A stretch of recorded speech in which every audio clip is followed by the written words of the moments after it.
Acción, tu revista mensual de cine y series, con los mejores estrenos de cine, fichas y reportajes coleccionables, series de televisión y 4 pósters todos los meses. Búscala en tu kiosco. Muy buenas amigos y seguidores del canal de Acción Cine. Un día más, un nuevo vídeo a la carta.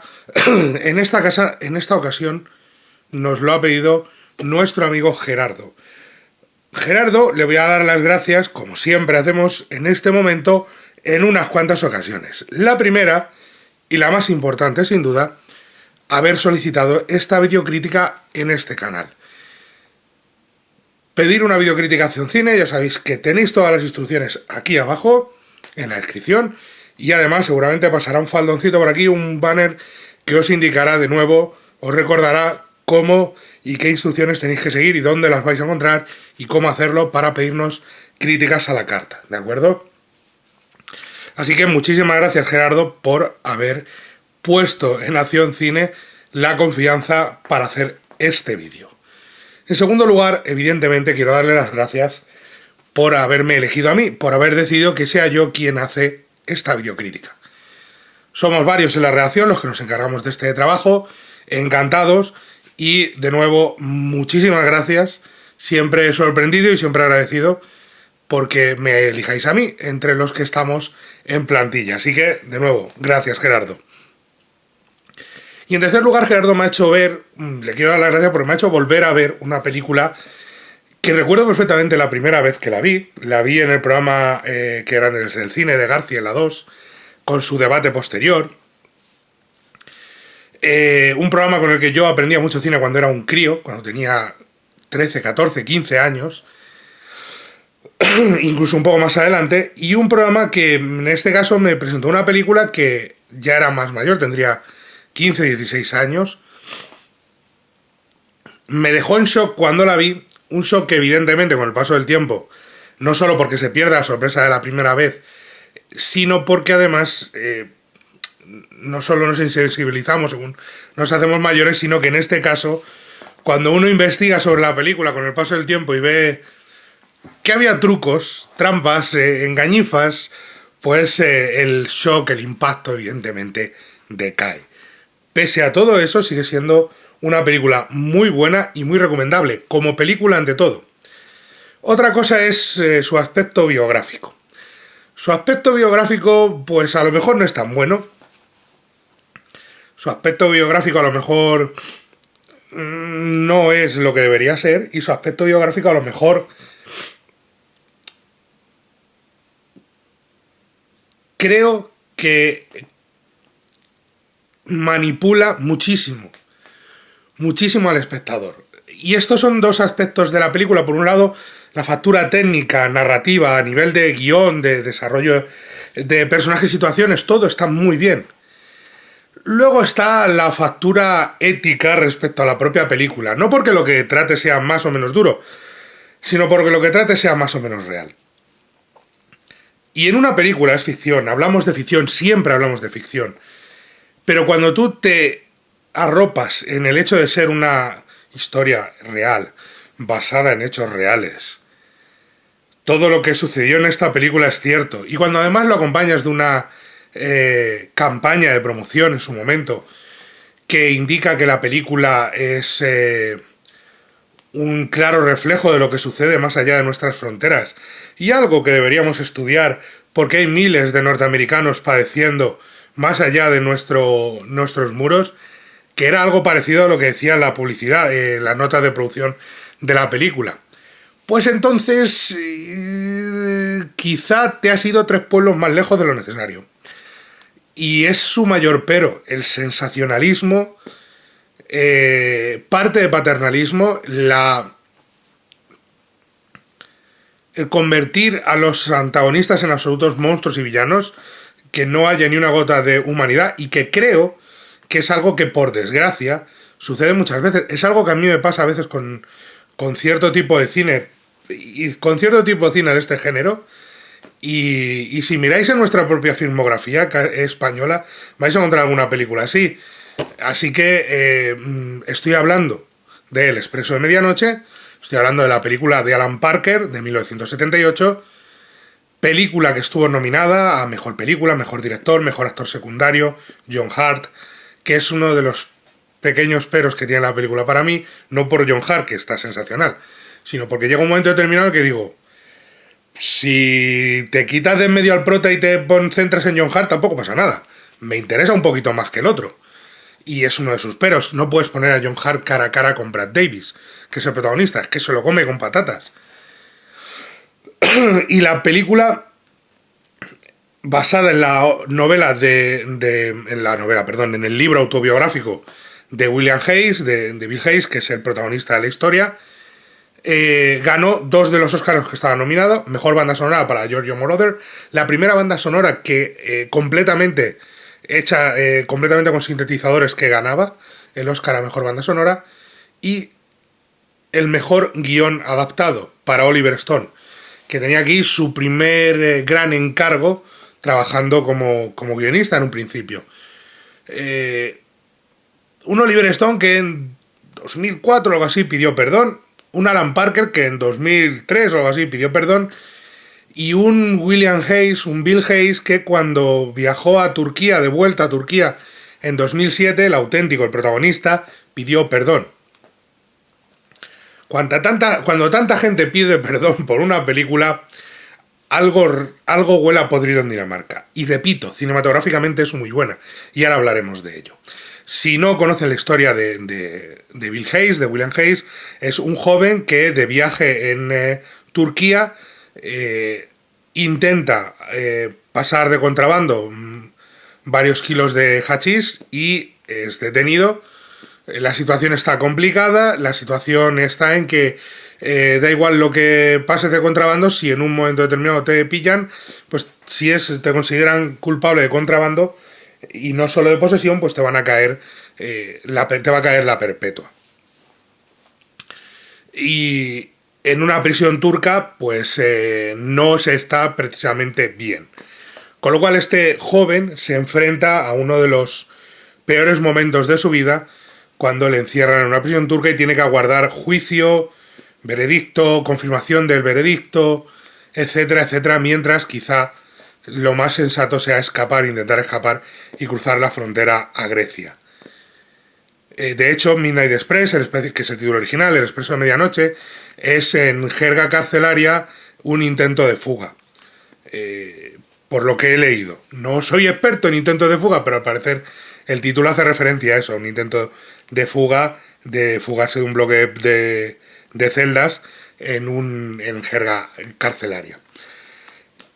Y a partir de ahí la película, que tiene muchísimos elementos magníficos, nos sumerge en lo que es vivir en una prisión turca, sobre todo, con un rival, por así decirlo, un personaje interpretado por Paul Smith, que es Amidou, que es el jefe de la prisión, que, bueno, pues digamos que al Premio Nobel de la Paz no le van a nominar, y que la película le dibuja una mezcla entre un profesional de la Gestapo y otro de no sé qué decir, de ejército fascista a la hora de interrogar prisioneros.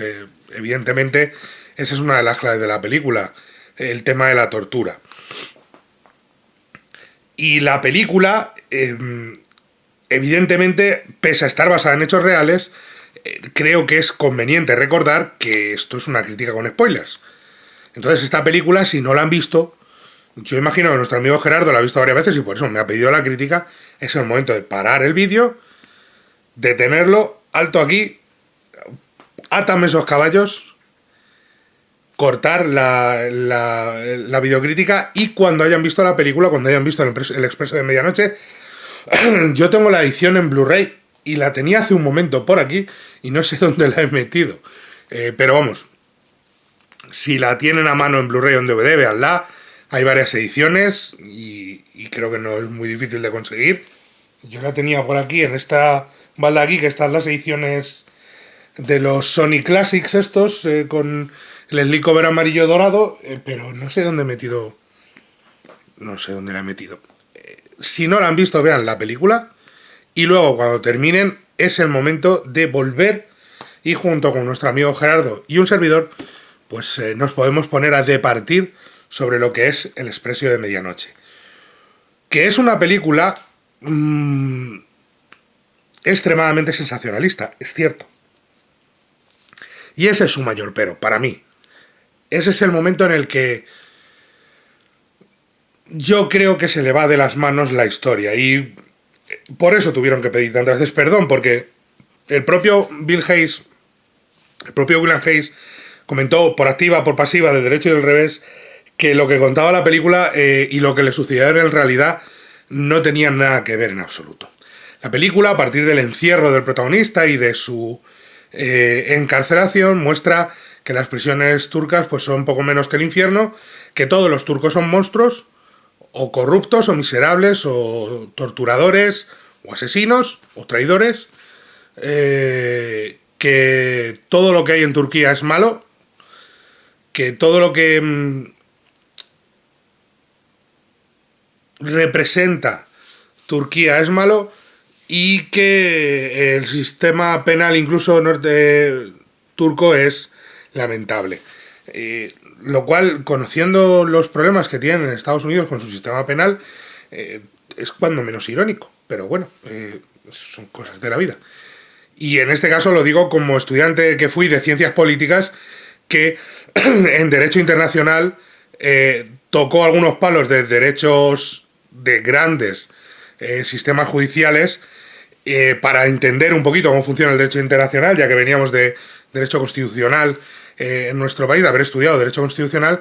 Para entender un poquito el derecho internacional tocamos un poco el derecho norteamericano, el derecho estadounidense, y el sistema judicial tiene sus problemas y se ve muchas veces con la de inocentes que hay en distintos procesos penales que se convierten en culpables por no poder pagar una fianza.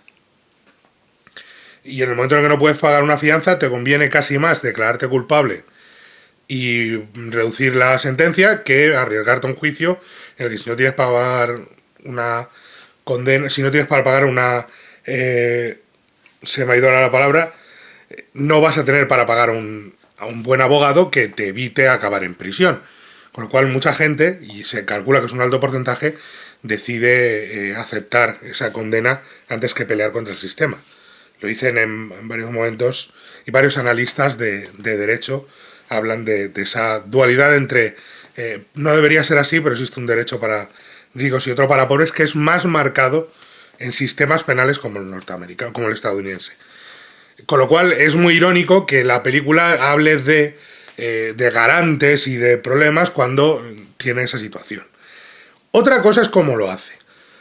Porque la película es eso, es el viaje de este chico en la prisión cuando descubre, primero que le han condenado a 4 años, que puede salir, y cuando está a punto de, por así decirlo, le condenan a cadena perpetua, a un mínimo de 30 años en prisión.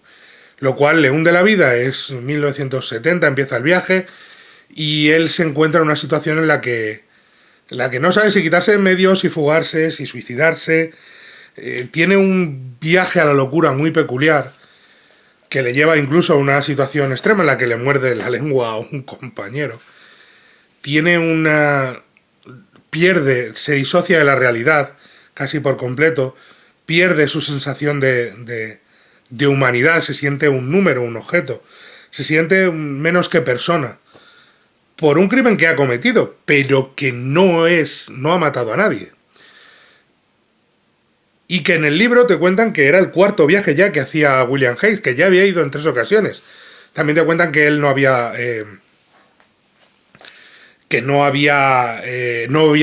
viajaba con su pareja, con su novia mujer, no, como cuenta la película, y también te dice que toda la situación de por qué se hizo un análisis tan exhaustivo de cada uno de ellos era porque había habido 4 secuestros y 4 atentados en aviones de pasajeros en los meses previos, con lo cual estaban muy, muy atentos a hacer chequeos y cacheos extremos y a evitar que volviera a suceder lo que les había sucedido meses antes o durante los últimos meses. Y la película, pues evidentemente nos lleva dentro de la prisión lo antes posible y nos muestra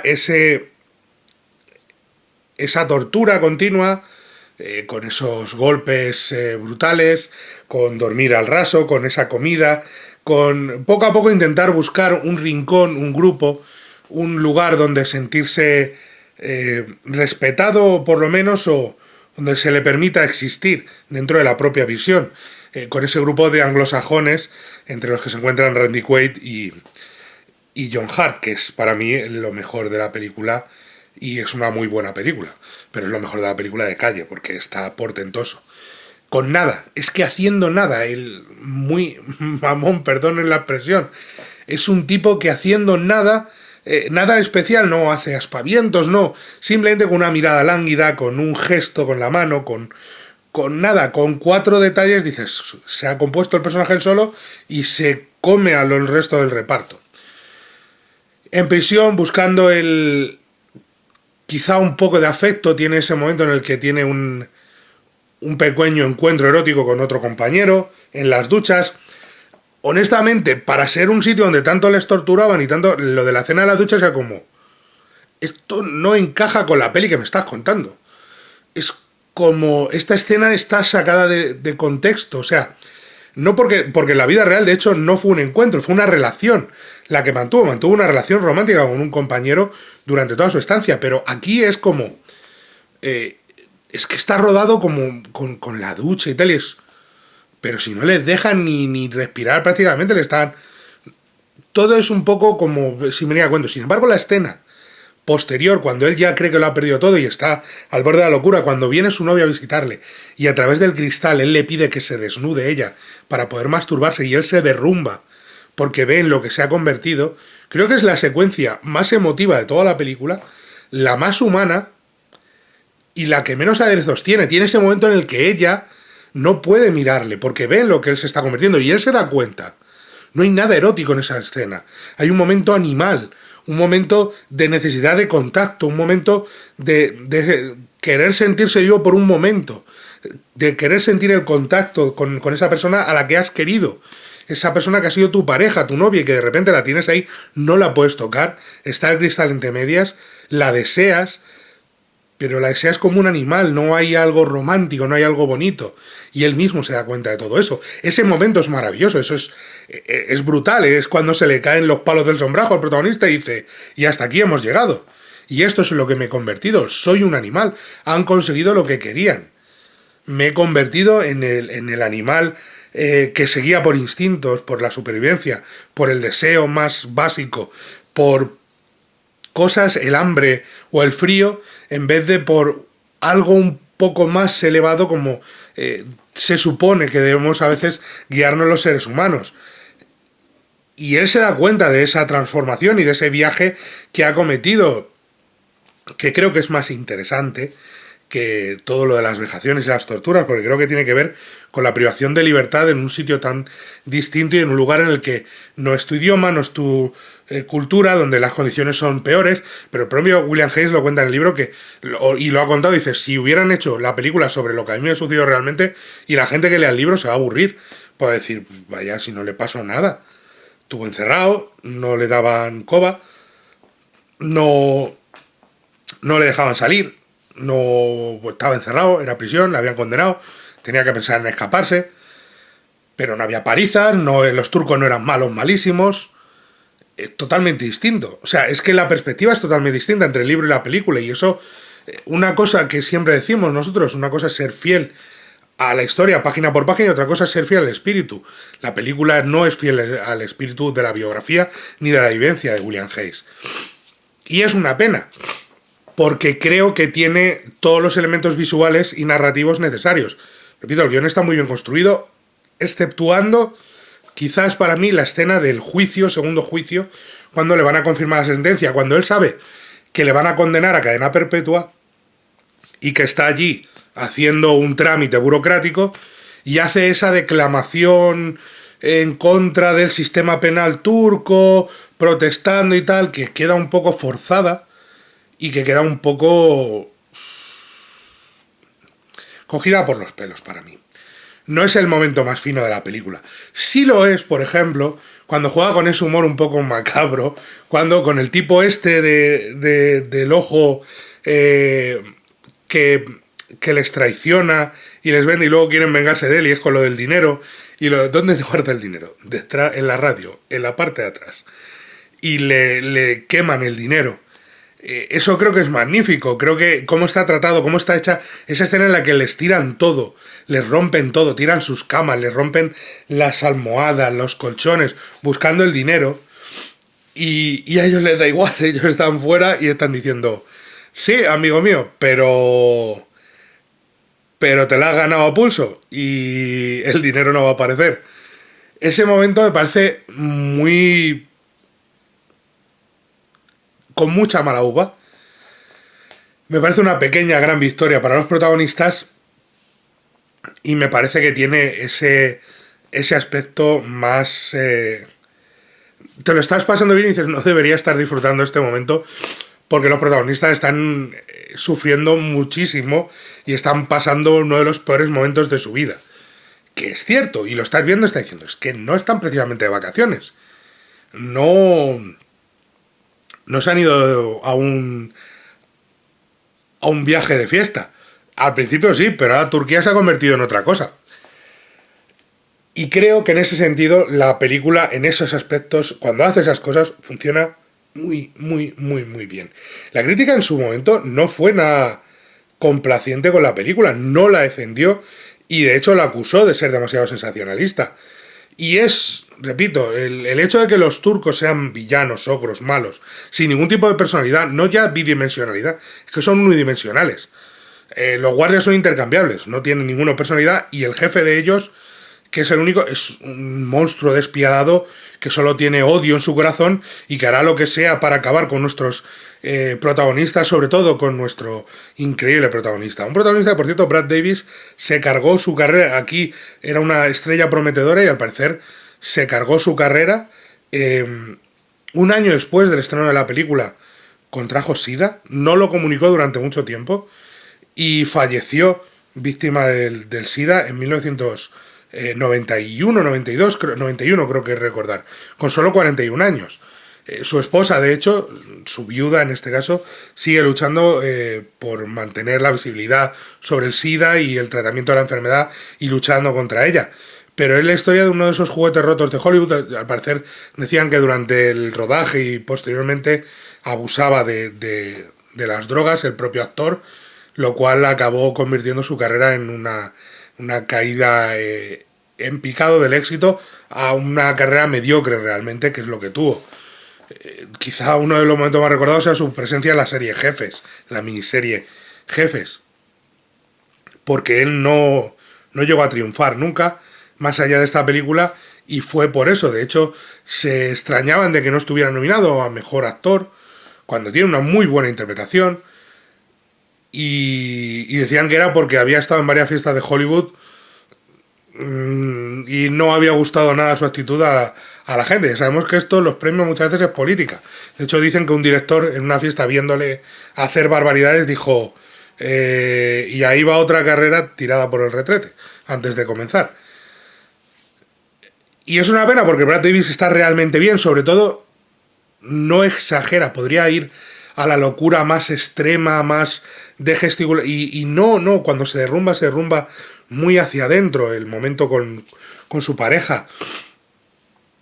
El propio final, cuando se enfrenta y por casualidad mata al guardia, a Hamidou, y escapa por fin con un traje, con un disfraz, con uno de los uniformes de la policía, cuando sobrevive a la paliza que le van a pegar y en lugar de... Bueno, no solo sobrevive, sino que mata a su torturador y logra escapar. Es uno de esos momentos en los que la película de nuevo se va totalmente de lo que sucedió en la realidad. Al parecer es que hubo... Bueno, por si no lo conoce la historia real, tampoco voy a entrar en detalles, pero difiere mucho de la historia real, donde no hay... Aquí hay un asesinato y el propio Will Haney decía, no maté a nadie nunca, por el amor de Dios. ¿Qué es esto? Yo no he sido, mío no. pero nos lleva muy bien con esa tensión y nos lleva muy bien a través de los ojos de Brad Davis con ese miedo contenido, que podría irse alguna vez, pero no, es muy contenido. Lo que pasa es que John Hurt es más contenido y es muy británico y es muy bueno. Y John Hurt se pone allí con su gorrito, está y tal, mientras que, por ejemplo, Randy Quaid tiene un personaje que es pura explosión. Aquí no funciona igual. Y hay una cosa y un detalle que, por ejemplo, me gusta mucho la presencia del padre, y de hecho, durante un tiempo me pregunté por qué no aparece el padre más, el padre de Bill Hayes. Creo que no solo el actor está muy bien, muy contenido, muy elegantemente presentado, sino que su presencia me recordó, en cierta medida, a la de Jack Lemmon en Desaparecido. Pero claro, eso sería otra película, sería Desaparecido. Pero me gustó y me preguntaba, ¿por qué este tipo no aparece más? Y creo que tiene presencia, el personaje importa, interesa. No me importaría que contasen más cosas de este tipo, del padre del protagonista. Y no, la película nunca fue por ese camino y nos dejó, en cierta medida, la sensación de que podía haber aprovechado un poquito más ese personaje, yo creo. Pero de nuevo, quizás no sería esa película. Por eso, por ese lado, nunca le hago fe de decir, por esto te voy a quitar puntos o algo por el estilo. No, es en plan, no me hubiera importado conocer esto, pero sé que eso es otra película. Sé que esa historia es otra, no es la de William Hayes, es otra historia, es Desaparecido. Y Desaparecido ya existe y es perfecta. No toquemos Desaparecido, que es una de esas películas en la que todo sale bien y todo es de 10 y todo es una obra maestra en sí mismo. Entonces, no toquemos. Esta es muy buena, no está a la altura de Desaparecido, si es verdad, siendo ese mismo tipo de cine político. Pero es eso, si esta película se centra más en el padre o le da protagonismo al padre, en algún momento se convierte en la otra. Y no tiene por qué, tiene su propia personalidad y está muy bien planteado en ese sentido.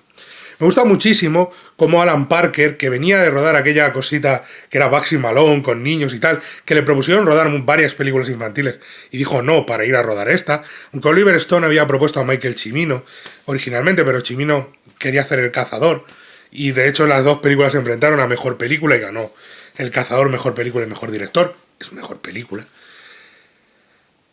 Pero Oliver Stone, que cuando escribió el guión, pues cuando llegó Alan Parker, el trabajo de Parker me gusta muchísimo.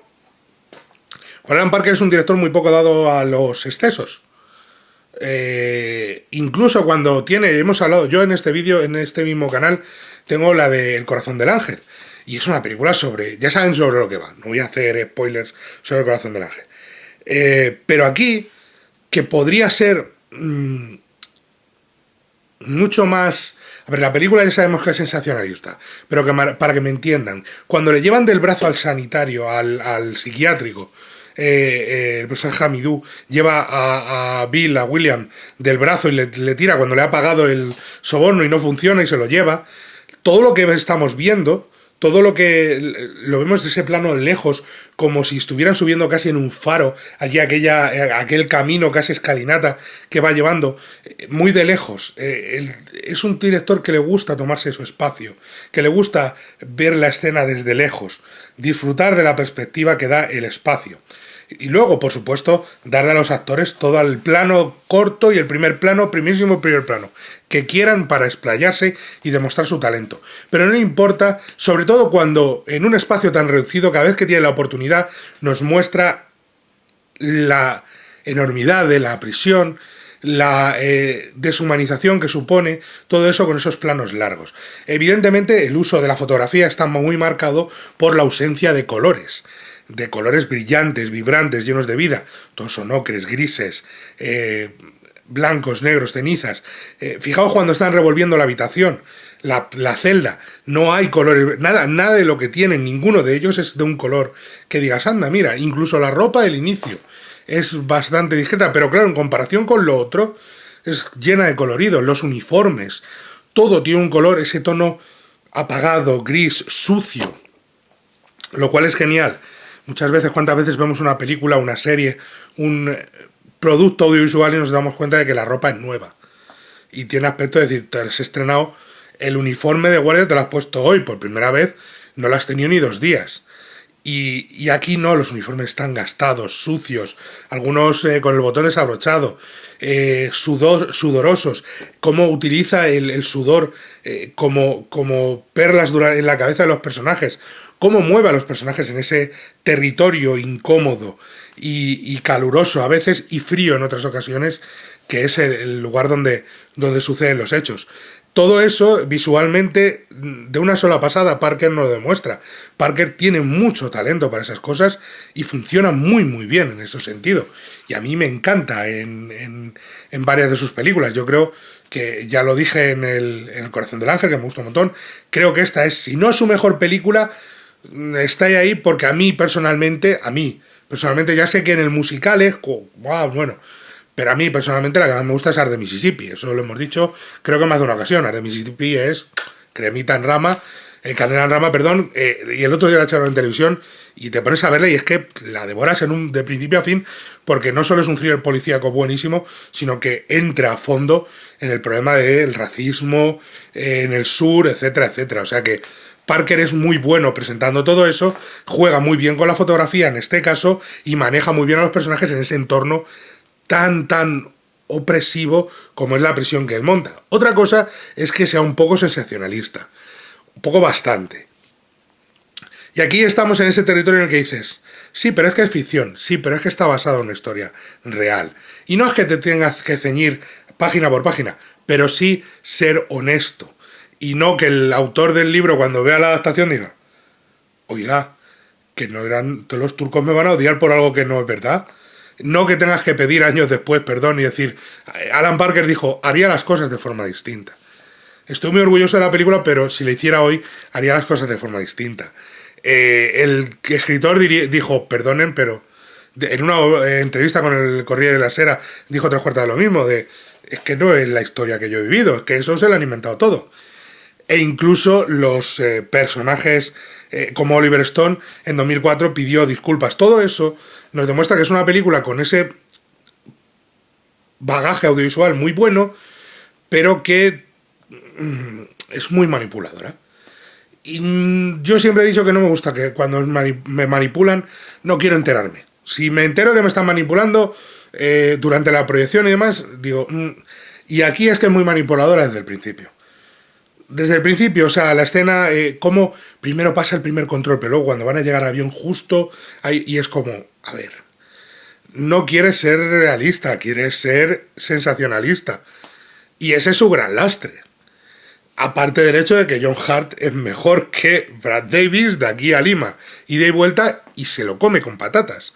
Entonces yo a mitad de película, desde la primera vez que la vi, dije, me interesa más este señor, que a lo mismo le sale un alien del pecho en algún momento. Pero me interesa más este señor que este otro. Este otro me interesa mucho menos.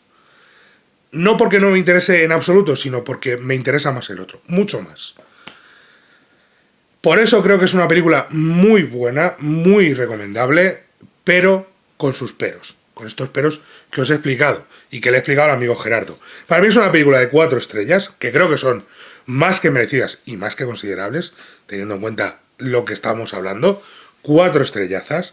Creo que es una película que no se trata de corrección política. Ojo, no se trata de corrección política. Se trata de, por ejemplo, los personajes de los antagonistas, darles dimensión. Construirlos. Oliver Stone quería contar todo el final, toda la huida a Grecia, convertirla casi en una peli de acción o de aventura de cómo cruza la frontera, y Alan Parker decidió que que el guión... De hecho, la gente de Columbia se molestó muchísimo, porque habían borrado las 7 u 8 últimas páginas de guión, se las habían ventilado, porque Alan Parker dijo, no, el tío sale de la cárcel y ya está, ese es el momento, hay créditos y demás. Creo que Alan Parker tenía razón.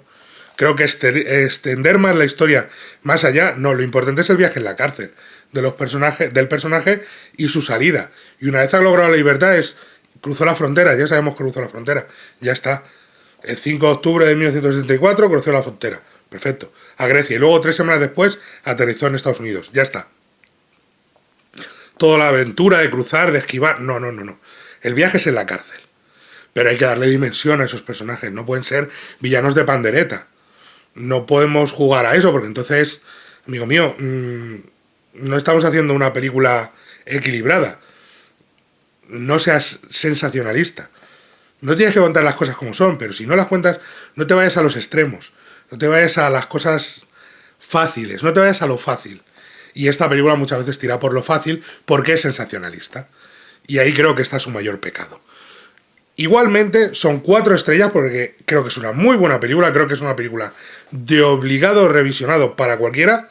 Y creo que es una película que Gerardo ha hecho muy bien en pedírnosla, con lo cual le damos las gracias. Y aquí está esta crítica de El Expreso de Medianoche. 4 estrellas para ella, 5 estrellas para Gerardo, evidentemente. Muchísimas gracias de nuevo, Gerardo, de corazón.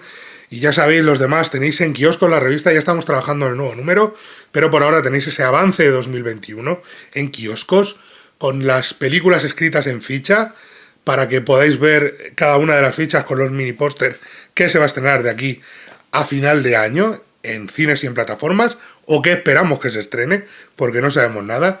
Por supuesto, con artículos, entrevistas, más fichas, pósters, de todo. Todo ello lo tenéis en el kiosco ya, mientras seguimos trabajando en la revista. Tenéis, por supuesto, para leer al resto de mis compañeros, y a mí incluido. Así que poco más, le dais al like, os suscribís si no lo habéis hecho todavía. Nos contáis lo que queráis. Mi resfriado va mejor, creo.